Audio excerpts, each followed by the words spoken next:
Welcome back to another edition of Toys I Did Not Own as a Kid. All right, gang, it is Monday. That means that it is time for some toy history. Today we're going to talk about She-Ra and the Masters of the Universe. So She-Ra and the Masters of the Universe was one of those toy lines that we have held on to for our entire lives. It came out in 1982, and it features She-Ra over here and a bunch of different characters. And basically, she is a warrior princess. She is the most powerful woman in the universe. She is the princess of Eternia, and when she holds aloft her magic sword and says, "By the power of Grayskull," she becomes She-Ra. This is what she looks like without her mask.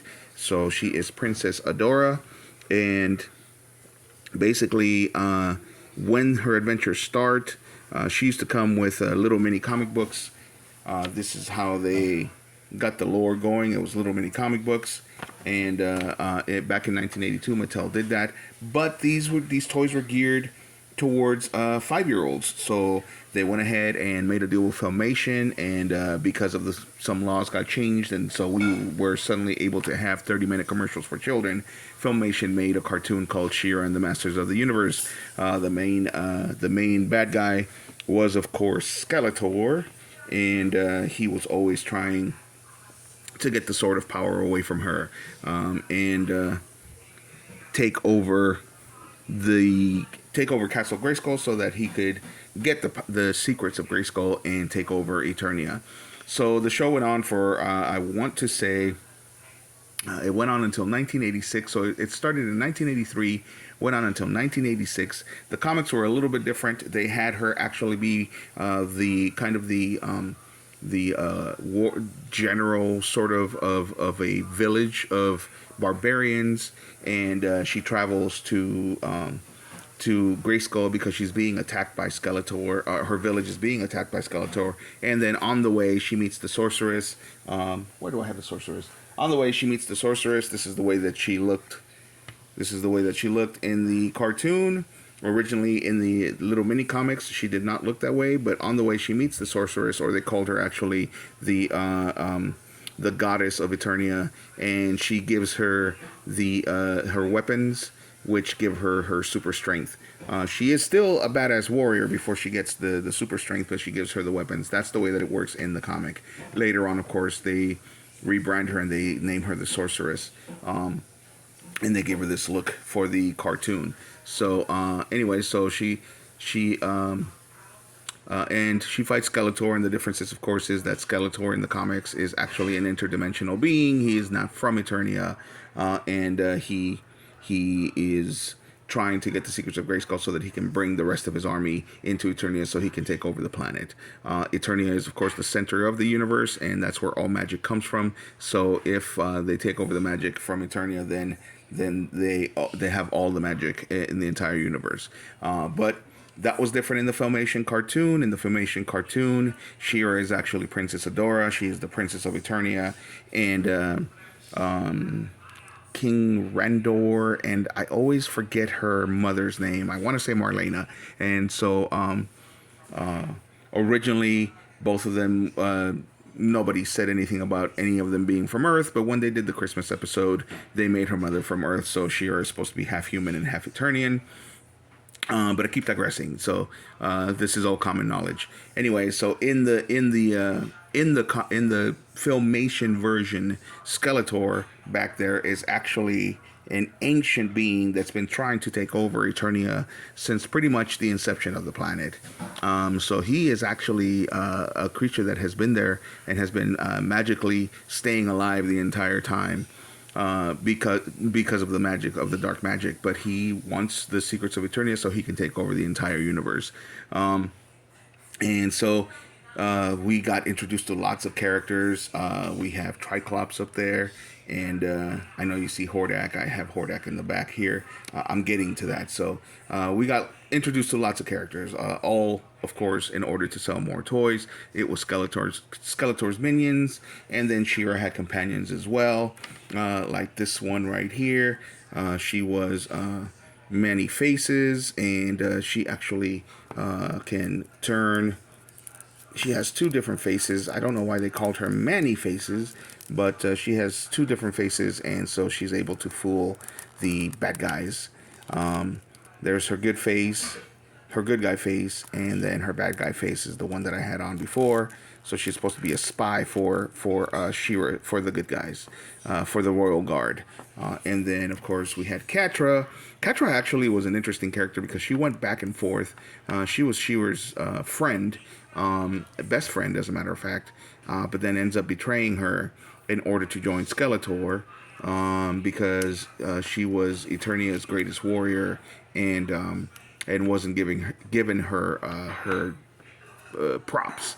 But then, of course, Shira talks her out of it, and she becomes a good guy again. So she kind of flip flops back and forth in the series, and every once in a while, she still has kind of evil tendencies. So those were pretty much kind of the main characters, and they kept introducing more and more characters and more bad guys so that they could have more and more toys. But by 1986, the storyline, I guess, or the sales. Well, actually, the sales I think were doing so good that they decided to do more, for more toys for the boys. So they did something called The Secret of the Sword, where they did a crossover between She-Ra and her brother back there, Adam. So the sorceress and She-Ra's parents, as it turns out, have been keeping a secret. It turns out that She-Ra had a twin brother that was kidnapped by none other than Hordak, leader of the Horde. So he was kidnapped as a baby, and they thought that he was gone forever. And it turns out that there is a second sword of power, and so the sorceress tasks She-Ra with taking that second sword of power. It's right here. They made it look a little bit more manly, of course. That second sword of power to the new warrior, and she said that she would know when she met him, and that the sword, just like her, would turn the other warrior into an even more powerful warrior named He-Man. So she takes the sword, and she ends up meeting her twin brother here, Adam, and it turns out that Adam was actually a general for Hordak, and which is why we have this version of him in his plain clothes that he uses in order to spy on the people that they are oppressing, and then we have him in the Horde guardsman clothes, armor rather. So that's Adam, her twin brother. So anyway, she gives him the power. I mean, she gives him the power sword, and the twist. And here, it's spoiler warning. This is a 40-year-old cartoon, but still spoiler warning. Okay, if you don't want to hear the spoiler, the twist ending, then go ahead and swipe. So she gives Adam the sword, but then Adam, turns out, has only been pretending to be nice the entire time, and he takes the sword, and he reveals that he has actually been Hordak the entire time. That Hordak is actually him. Adam actually dispatched of Hordak many years ago once he became powerful enough, and so he took the techno magic that Hordak had and took it for himself, and he was actually Hordak all along, and he's able to change his face to look like Hordak originally did, but it was him all along. And now that he's got the power sword, he actually ends up becoming She-Ra's #1 enemy. And so that's how they continued the series. We never got to see an ending where She-Ra actually either defeated him or stalemated him or talked him into becoming a good guy. But that, as we all know, those of us who watched the show, is one of the best twists of the 80s. I mean, it was even bigger, well, to us anyway, to us kids, it was bigger than Who Shot JR. And of course, later on in the series, because that twist was so successful, they introduced a third sibling. So there was supposed to be actually triplets, and they introduced a third sibling that Skeletor had corrupted. Not as successful. They gave him a third power sword, but it wasn't as powerful because Skeletor actually made it with with the magic from Snake Mountain, but he was not as popular as far as the toy was concerned, and definitely not as popular in the cartoon either, because it wasn't it they just couldn't duplicate the twist that they did with the original storyline. So they slowly wrote away the third brother, and even in the remakes, they just don't have the third brother anymore. In fact, they end up calling this guy Faker right here.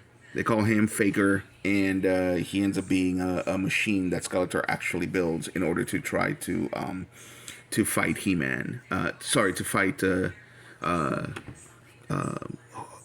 Adam, who was supposed to be, I guess, Hordak. So, but there we go. So that was Masters of the Universe in 10 minutes, almost 11 minutes. She-Ra and the Masters of the Universe, of course. So, and if you've made it this far into the video, then you should know that this is Misinformation Monday, so none of that was true, or at least most of it was not true. I mixed in some things that are true. But let me know what you guys think of my made-up She-Ra and the Masters of the Universe in the comments. And if you like the video, hit a like, and if you like the content, subscribe. Thanks for watching.